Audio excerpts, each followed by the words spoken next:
This is Moral of the Story. Interesting people telling their favorite short stories and then breaking them down to understand what makes them so good. I'm your host, Max Czapowski.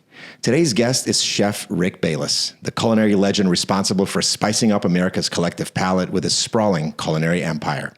But to call him a culinary legend would be unfair to his long list of other interests and accomplishments, themselves enough to fill a lifetime. For Rick, however, these were all tributaries that would fuse to create the whitewater rapids of his remarkable journey. So where did this hero's journey begin? Well, like most heroes, it began in a crucible. More accurately, two crucibles, the Hickory House and the Bayless House. Let's start with the latter. Home life was hard for Rick and his siblings Skip and Luann. Some icons credit their parents with nurturing their ambition. Rick clawed his way to success in spite of, not because of, his parents, who often rolled their eyes at his lofty ambitions. But his parents would learn early on what the rest of the world had yet to discover. This guy would not take no for an answer. For him, it was binary. Either a hard pass or rip out the stop signs on your way to your destination, go. At 14, he convinced his family to travel to Mexico, their first vacation via airplane, and arriving at their Mexico City hotel, in his words, felt like coming home. The connection was immediate and would inspire a deep dive into the culture that would define his brand. The love affair was on. Meanwhile, Rick and his brother Skip would join their dad John at the family's barbecue restaurant Hickory House in Oklahoma City, cleaning tables, then slicing vegetables. Skip hated it. Rick loved it. But even so, he wasn't prepared to run the place. Yet run it he did at the tender age of 16 with his mom when his father became disabled. For those who don't know, the restaurant business is hard. Long hours, slim margins, and an often fickle clientele make for brutally long and stressful days.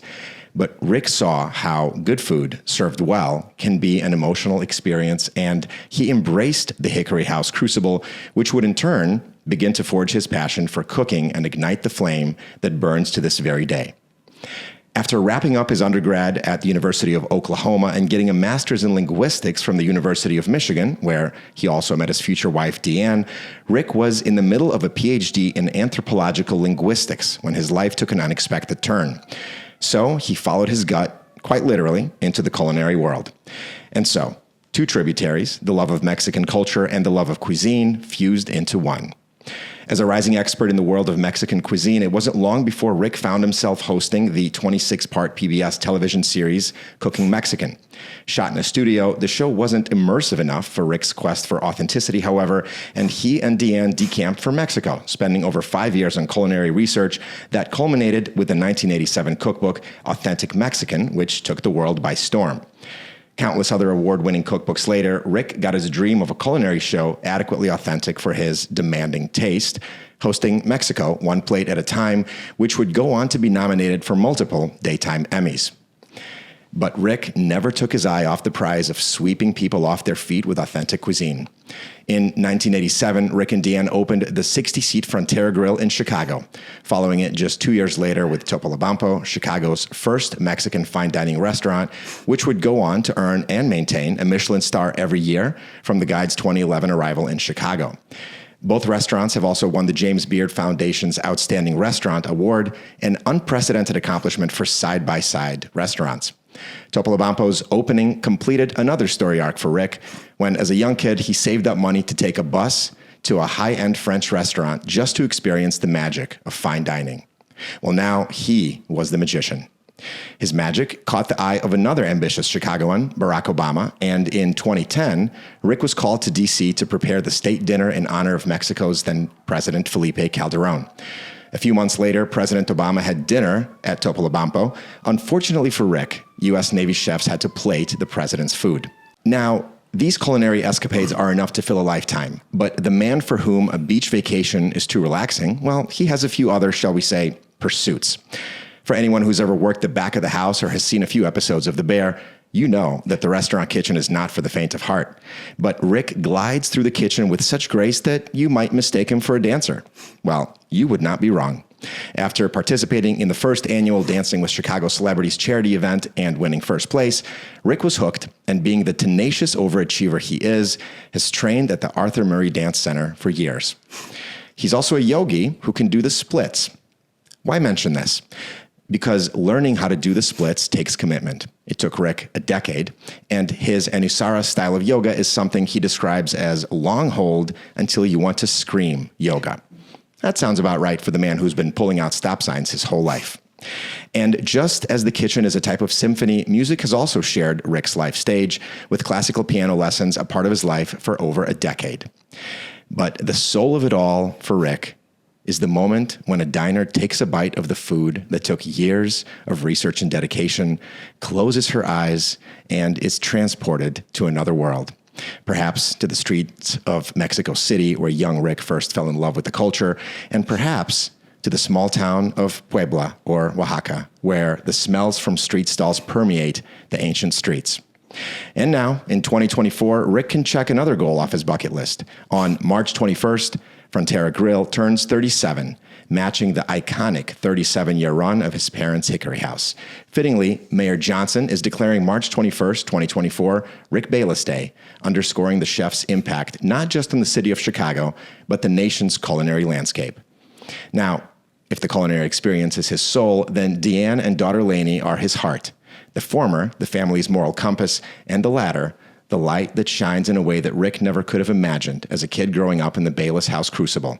And following in her father's footsteps, or perhaps leaving her own footsteps, Lainey teamed up with her dad to publish Rick and Lainey's Excellent Kitchen Adventures in 2004. In 2019, Lainey, a burgeoning cocktail impresario, stepped up to the plate herself, opening Bar Satano under Frontera Grill. Finally, the tributaries, food, art, experience, community, family, have joined to combine into the raging river of Rick's life. So, shall we call this a happy ending? Well, not if the chef has anything to do with it. If you ask him, the journey is far from over. In fact, the next course is just getting plated. Chef, welcome to the show. Thank you so much, and thank you for such a wonderful and generous introduction. Now everybody knows everything. I am sure that was probably only 40% of your bio, but it was just really hard to leave anything out. You've done a lot. Well, thank you very much. I love life, and so I like exploring lots of things. You explore them with gusto, that's for sure. Yes. So you are here to tell us a story. Okay. Before we get into the story, is there anything that the audience should know? Do you want to set the stage at all? Yeah, I want to set the stage because the story that I'm going to tell is a story from my high school years. And what everybody, I think, needs to know is that I come from a family where my mother and my grandmother were very public people. They rose through any organization they joined, and within a few years would become the head of that organization, whether it's Parent-Teacher Association. My grandmother was very involved in Eastern Star. And in that side of my family was very ambitious, I'll say that. My father came from a very different kind of background. And as you mentioned, my father became disabled. Well, what it was that he was in and out of rehab all through my high school years, until the fact that he just couldn't run the place anymore, and my mother had to take it over. But before that happened, before that sort of major change in our lives, as a family, we were beginning to fray at the edges, and it was very uncomfortable to go home.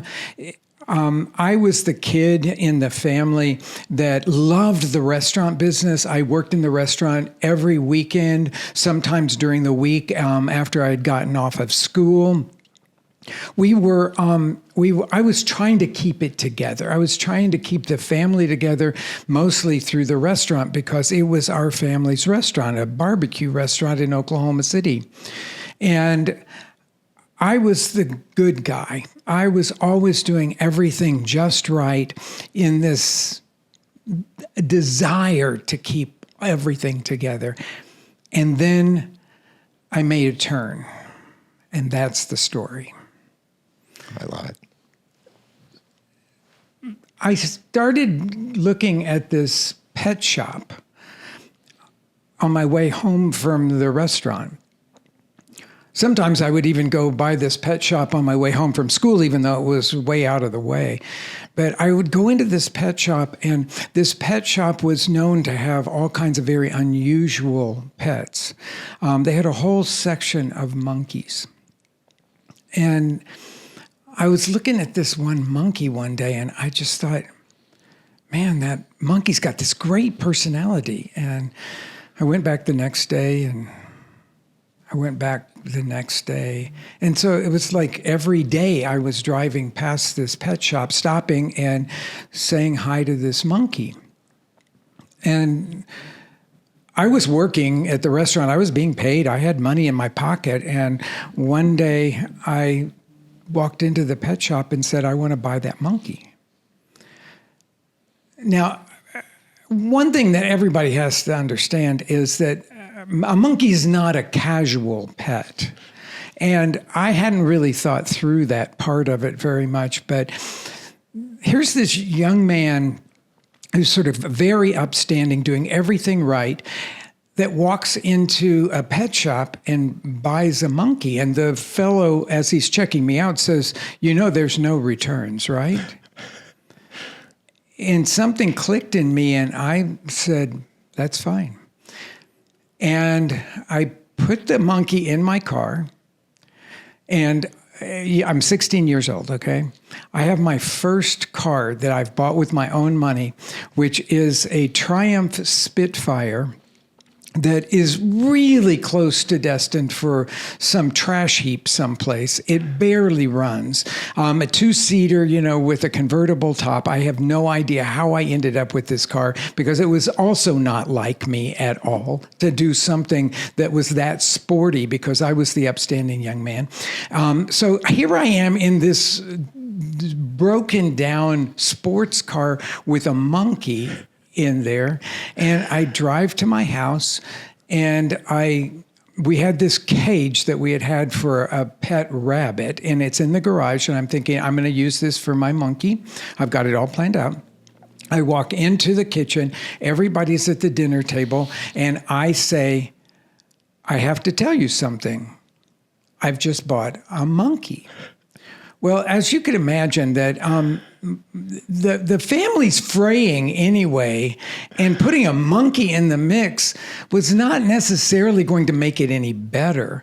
And my mother just blows up. I think she's already mad at my father, who started drinking again, and she says, "You get that out of here. You've got to get it out of here." And I say, "I'm sorry, I can't take it back. There's no returns for monkeys at this pet store." And I sat down at the dinner table and start to eat. And my mother's like, what are you doing? You're supposed to get that monkey out of here. And I said, no, I'm keeping the monkey. I'm keeping the monkey. This was so unexpected for me, because I was the kid that always did everything right. And to have done something that was that bizarre, almost egregious, was like so out of character for me. My father's sort of in a stupor, and he doesn't say anything, and I guess things sort of settle for a little bit. I go back out in the garage, and I sit down by the monkey and try to get to know the monkey better, okay? So there's peace with the monkey in the house. There's peace in the family overnight. And the next morning, I find my father out in the garage trying to make friends with this monkey. And the monkey is going crazy, like he hates him. He's screaming and all. And it's like my father, every morning for the next few days, my father's out there trying to make friends with the monkey. Then my mother starts spending time in the garage, and the monkey likes my mother, hates my father, but loves my mother. And so the next thing I know, she's taking food out to him, and she's starting to play with him. And still, you have to understand that this is a monkey in a house. And monkeys don't belong in houses. They belong in zoos or huge cages where they can jump and everything. So things settle down. My father begins to make friends with them, but my father spends so much time out here in the garage, sitting by the monkey, playing with the monkey. I'm thinking it's like, I don't know, it's maybe healing our family. This monkey's bringing people together. I don't know what it is, but the monkey is, I would have him on a leash most of the time, on top of his cage or around his cage. But when I would go out in the garage, I would let him loose. And so I started playing these games, and he would climb up high and he would jump on me. And then the next thing, I would put him into my car and we'd put the top down and I'd drive around town with this monkey on my shoulder. And so it's like all of a sudden I became known as the guy with the monkey. And I would like let this monkey be out in the garage playing around with me. And then one day I walk out into the garage and he sees me coming, and I'm walking pretty fast, and he jumps like he'd always loved to do. And he jumps and he's going to land on my shoulders, but I stepped away. And the monkey hit the ground. And suddenly he goes into some sort of epileptic kind of fit.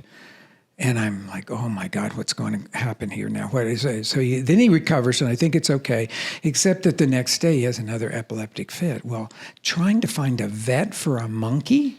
You know, you go call up your local vet, they won't take a monkey. You have to go to somebody that does zoo animals.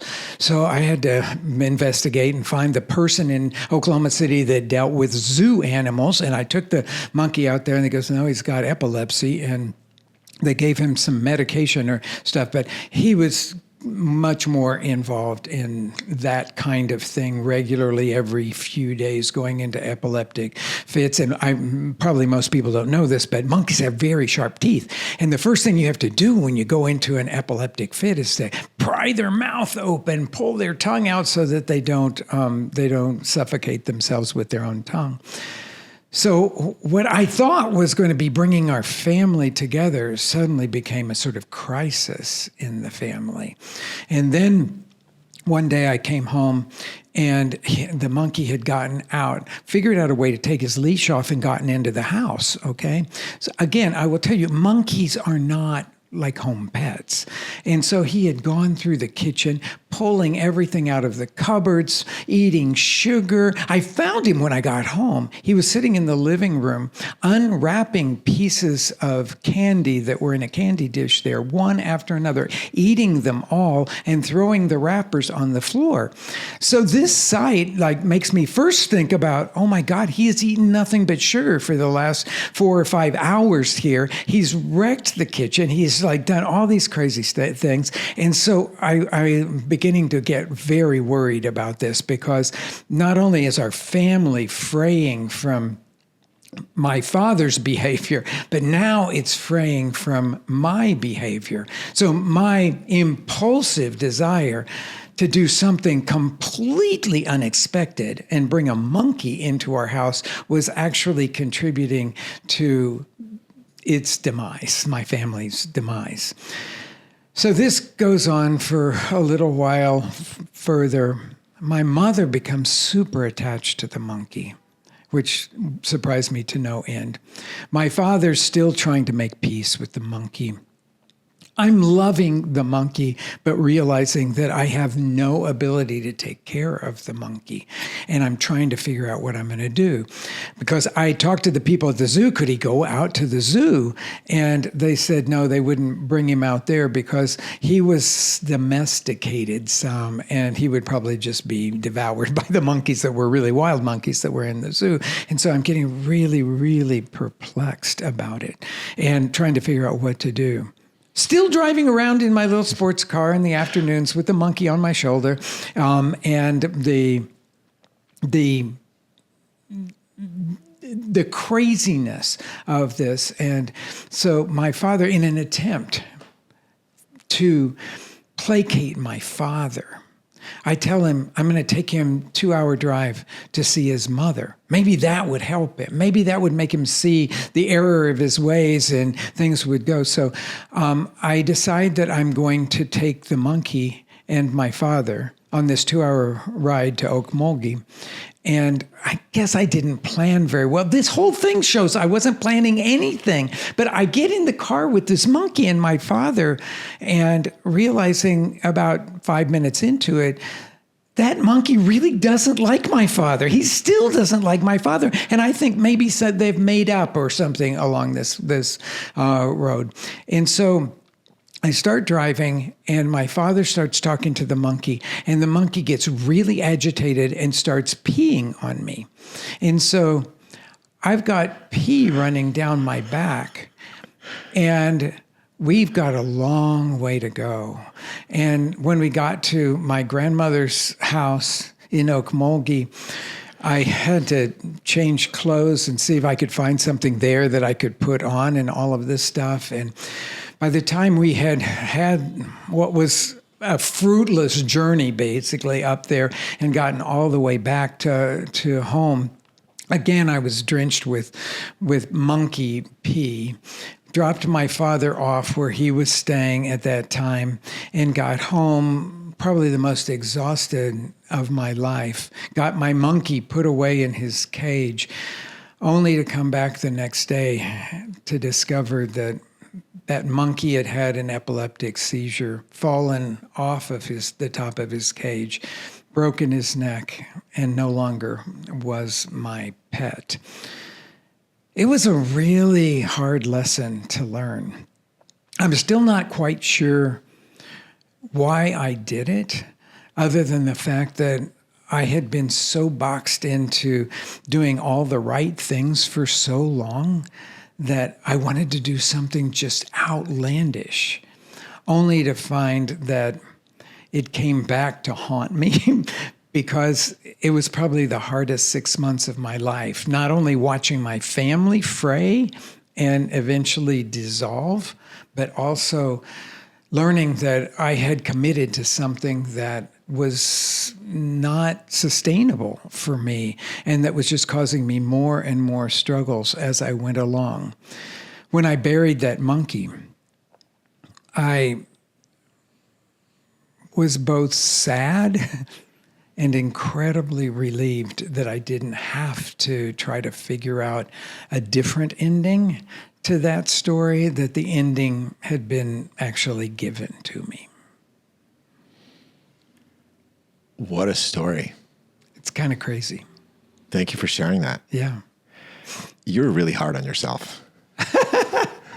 I don't know any 16-year-old that is a good planner and has all the answers to all the questions. Hell, they don't even have half the questions.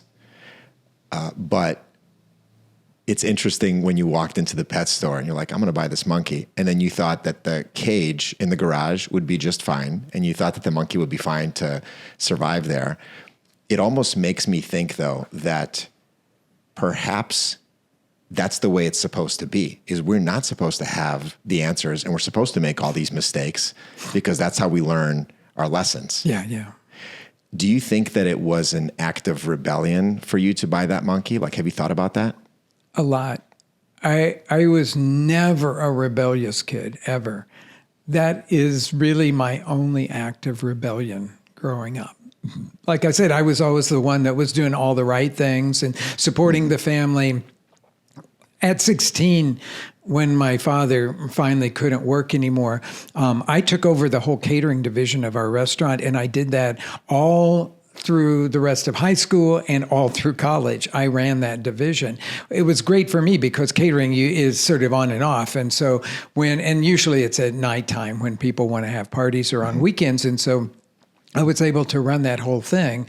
By the end of college, I was actually running the whole restaurant and going to school, doing the whole thing by that point because the family had so fallen apart. What was the monkey's name?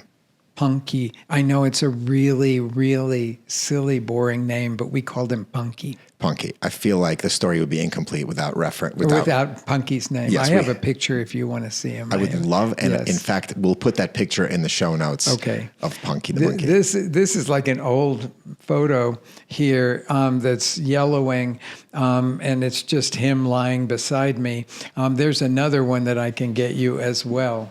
That is from my high school yearbook. Like I said, I became known as the guy with the monkey. So it was in my high school yearbook. What kind of monkey was it? He's called the ringtail.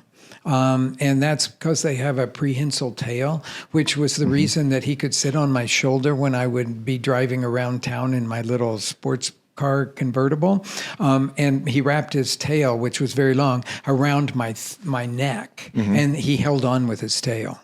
People are probably going, "What is this all about?" But it's really a true story in my past. It's exactly the kind of story that I want, which in all the research that we've done on you, never did a monkey come up. No, never did a monkey come up. So you nailed that part of it. When you were walking back to your house and Punky jumped to get to you and you stopped and he fell, that wasn't what precipitated his first epileptic seizure, right? It was, yes. It was? Yeah, because he loved to do this thing where he would hide up high on shelves or something like that. And when I would walk through, he would jump onto my head or onto my shoulders and grab on. And I was used to that. I was just walking really fast and he misjudged exactly where I was going to be.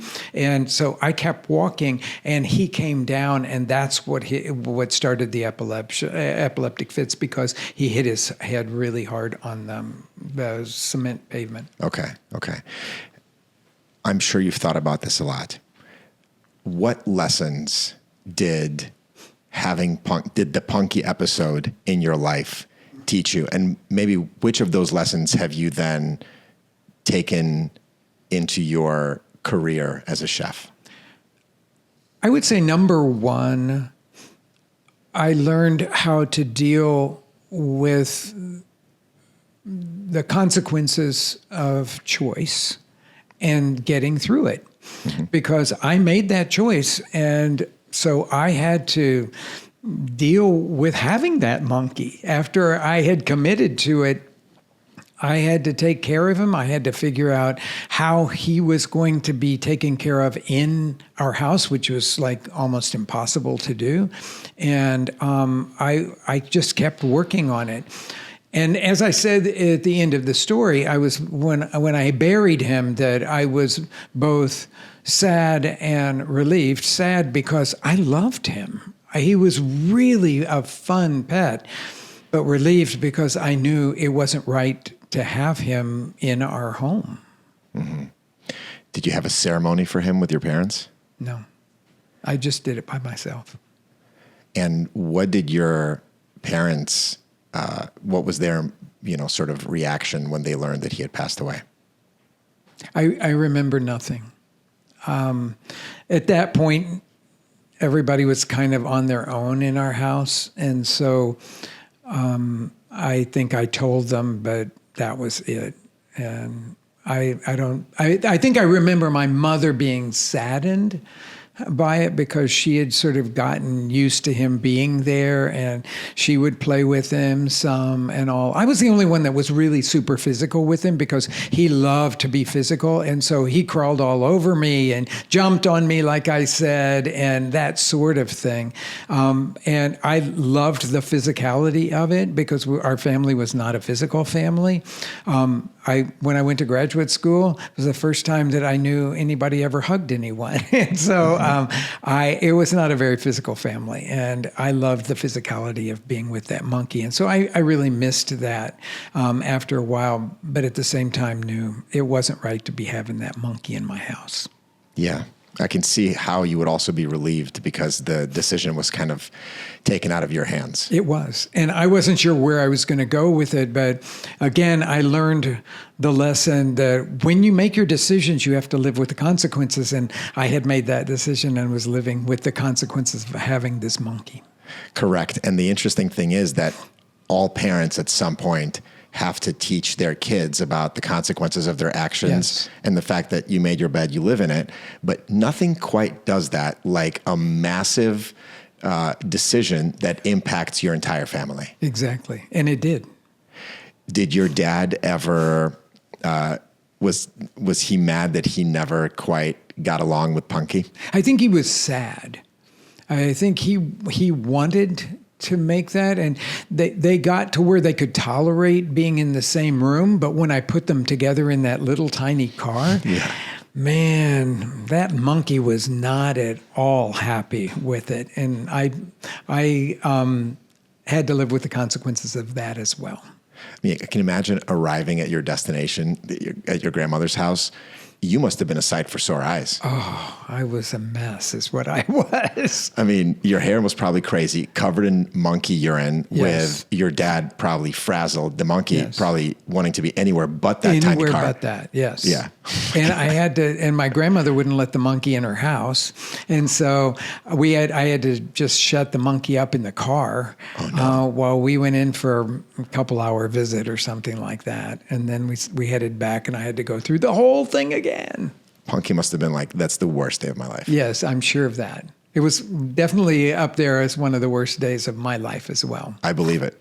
I have 3 kids and they're all fairly young, and a car ride with the youngest one, who's 2, to daycare on a bad day can be tough. Our drive to daycare is 7 minutes, and then we drop her off with a professional who cares for her for the entire day. You had a monkey for 2 hours who did not want to be in that car. Exactly. Unbelievable. All right. So when you think about that story, about the Punky chapter in your life, what is the moral of that story for you? I don't regret having made that decision.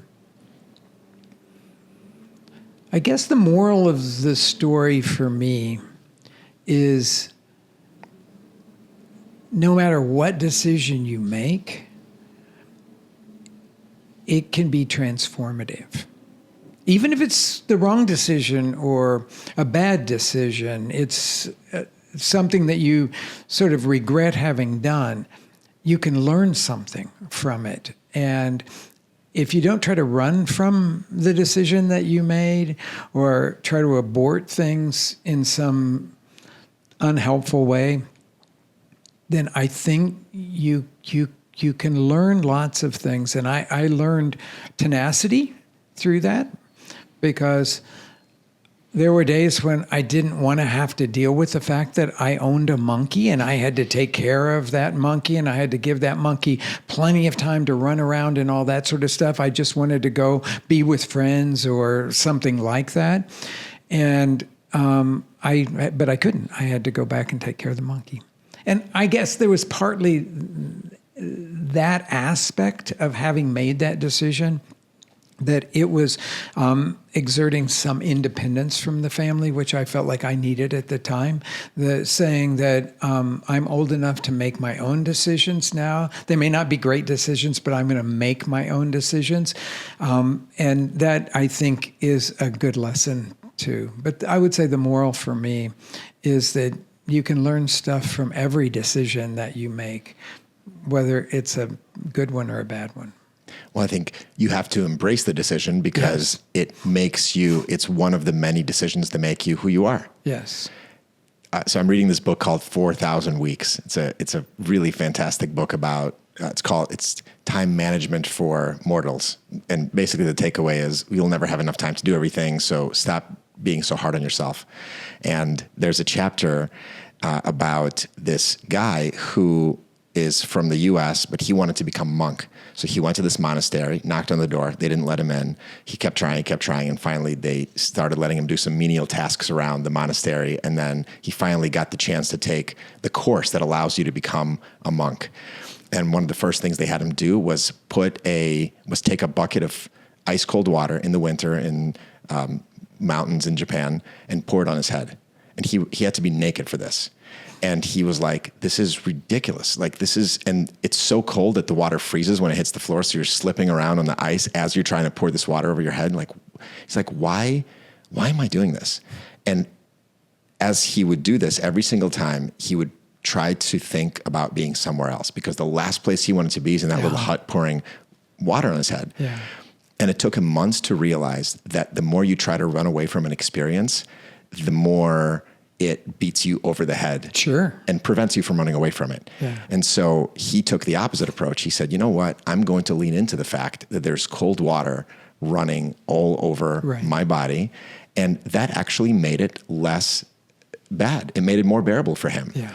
And so after he ended up becoming a monk, he's like, part of life is being able to lean into any experience that you have, even if it's the result of a questionable decision. Sure. And I feel like that's the lesson that you learned. Absolutely. Through Punky. Yes, absolutely. You've heard some fantastic stories in your day, and you are also a master storyteller yourself. What makes for a good story? Well, definitely setting a stage so that you know where you are in the story, I think is really important. And then clearly there has to be something suspenseful in a good story, because you have to be invested as the listener to that story. You have to be invested in the resolution of something that's going on in that story. I feel that a lot of times when I listen to other stories being told, some of them really engage me that way, and some don't. Some I'm not involved in thinking what the outcome is going to be, or the outcome is too predictable and that sort of thing. So I will say that the anticipation of resolution is really an important part of any story. And then how things get resolved, I think, when somebody's telling a story is important too. You can do the sledgehammer approach where you just like dump it out there. Or you can sort of let it unfold more slowly so that you think as the listener you know where it's going, but you're always uncertain as, is it really going to end there? Or is there going to be a twist at the end? And I like stories that drag out the ending. So it's like a little bit of slow motion going on there so that you really don't know what's going to happen. That's how I felt with Punky. Oh, good, good. Where's this going? Where's this going? But it kept developing in really interesting ways. I have a bunch of theater friends that we were on a writing retreat one summer. And my wife, we had all these artists around, and she's not one to let a group of artists or people in general go without doing something. She likes these soirees. And so one night I had made a big dinner for everybody, and she had announced early in the day, okay, everybody's going to perform something.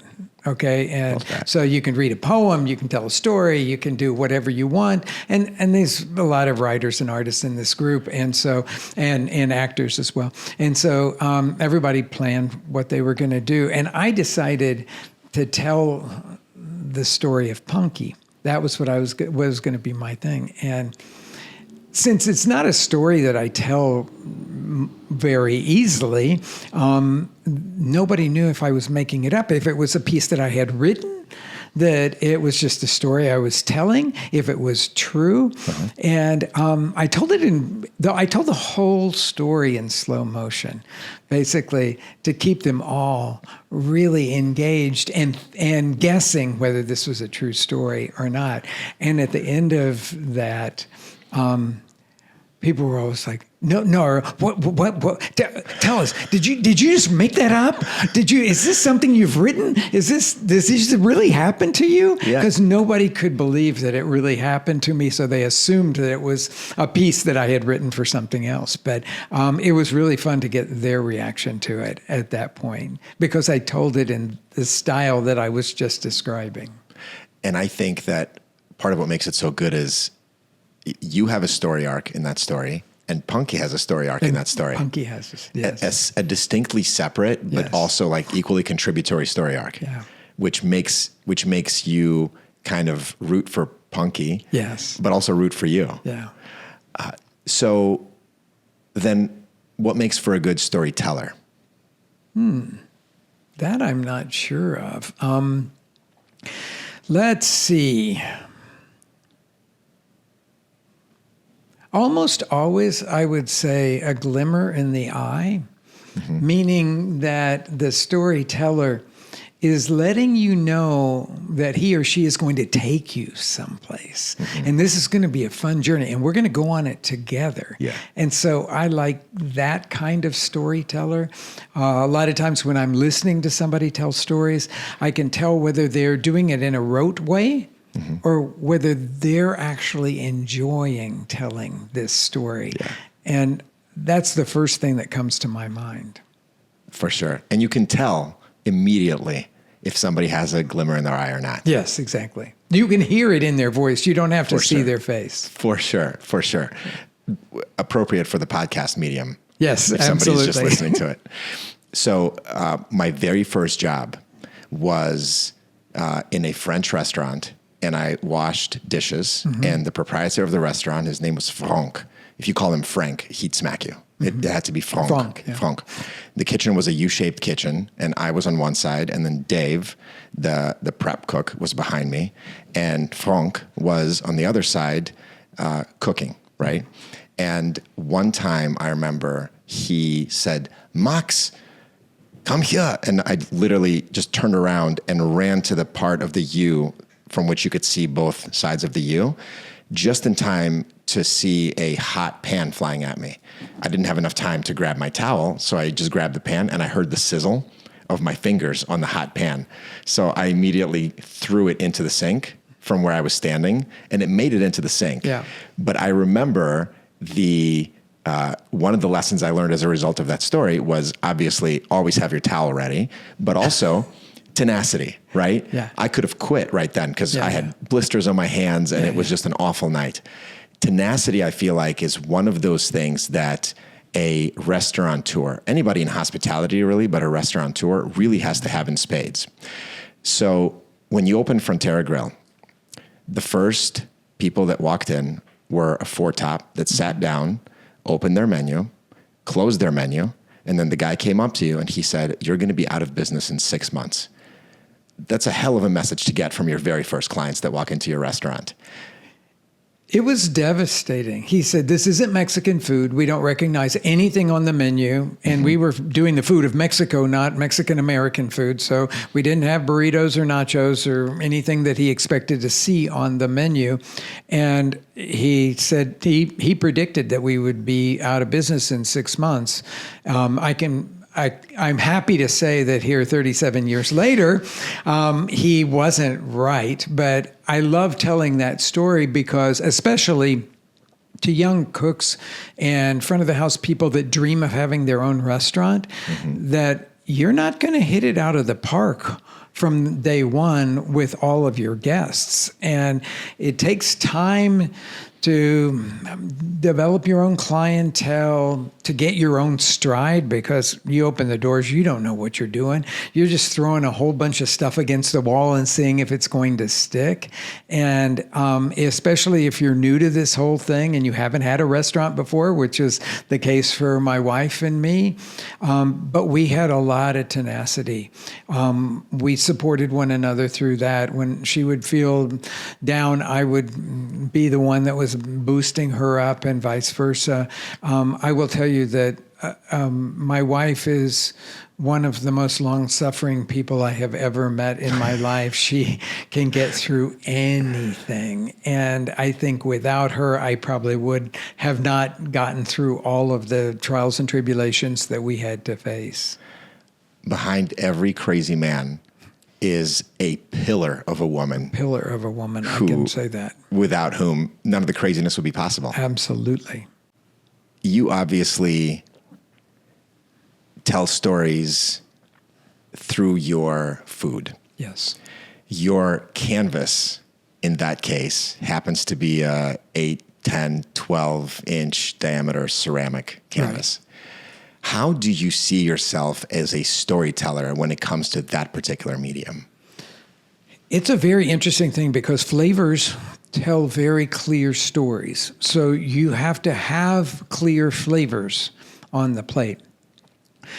Second, you have to put something in front of a guest that they can see what the parts are. Mm-hmm. It's a trend these days to pile stuff on top of a plate. And the thing that you think you ordered, you have to discover further down.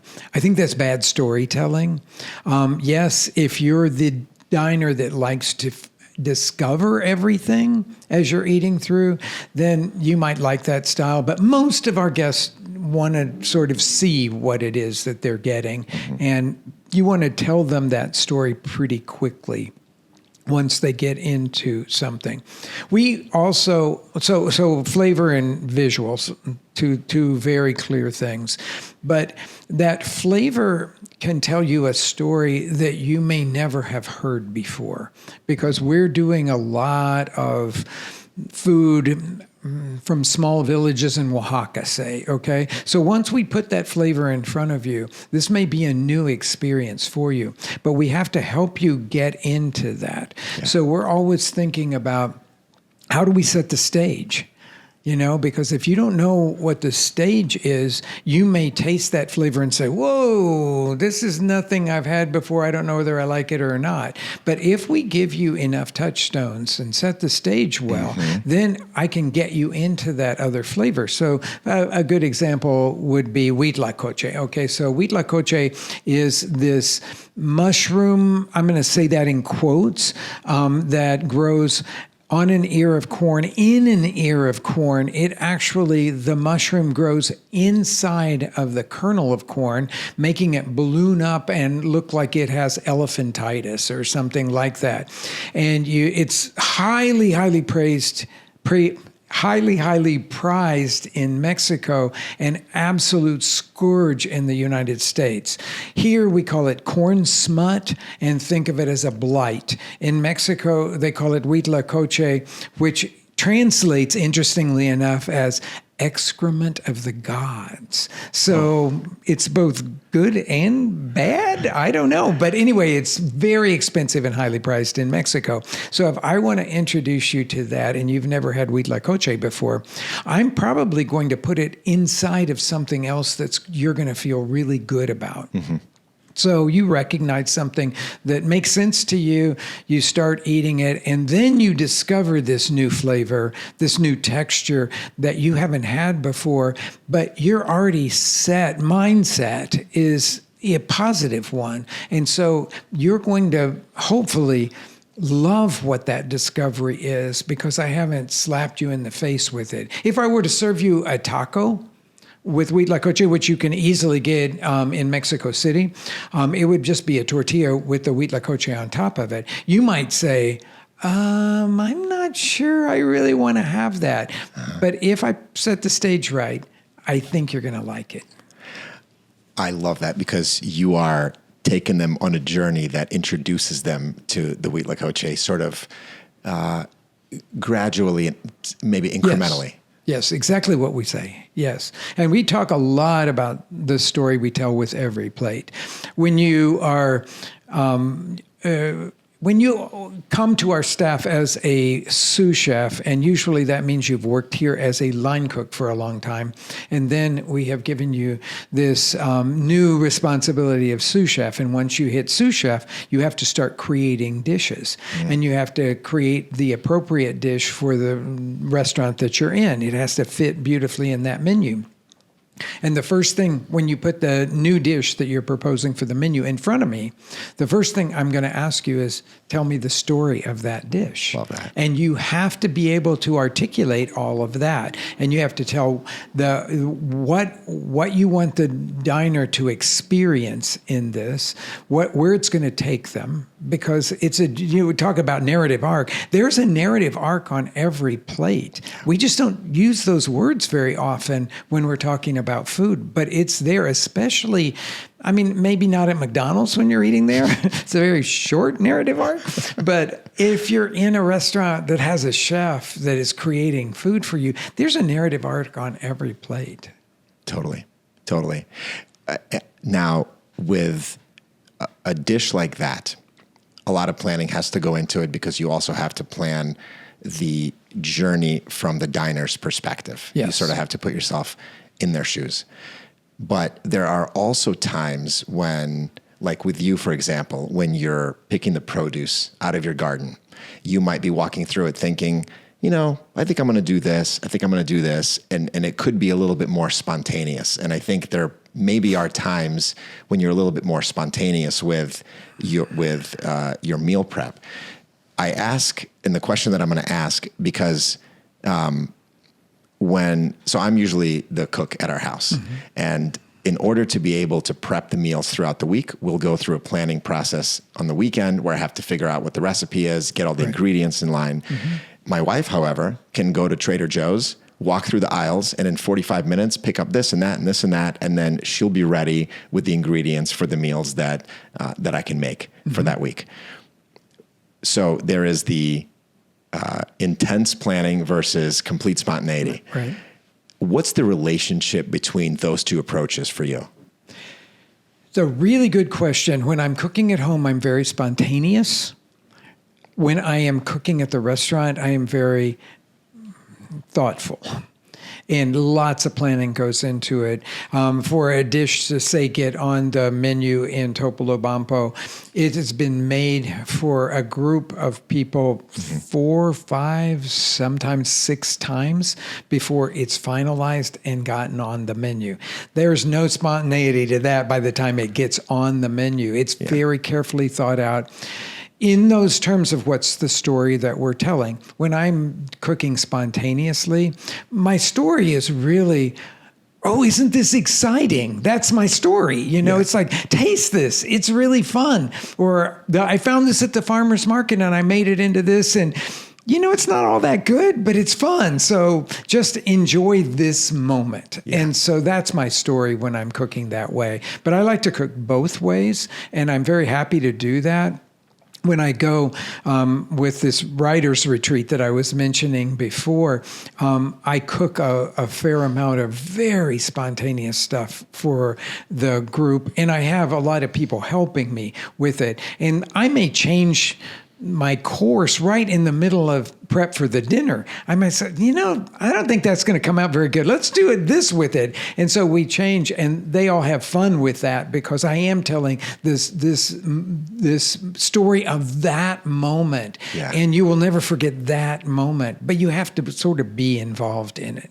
Totally. It's like it's almost like improv comedy. It is. It's much more like improv. Yes. You're in that moment that might never, ever happen again. Probably won't, but it becomes a snapshot of that time. Yes. And it's fun because it went in a certain direction that you might not go to another time, but you'll remember it for the freshness of it. 100%. And the attendees will always take that with them. Yes. So, last question for you, Chef. If you could say one thing to 20-year-old Rick, assuming he would listen, which may be a stretch, as it would be for most kids that age, what would you say?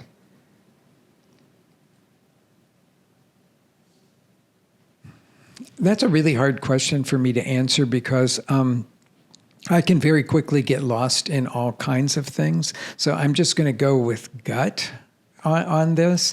And I would say 2 things.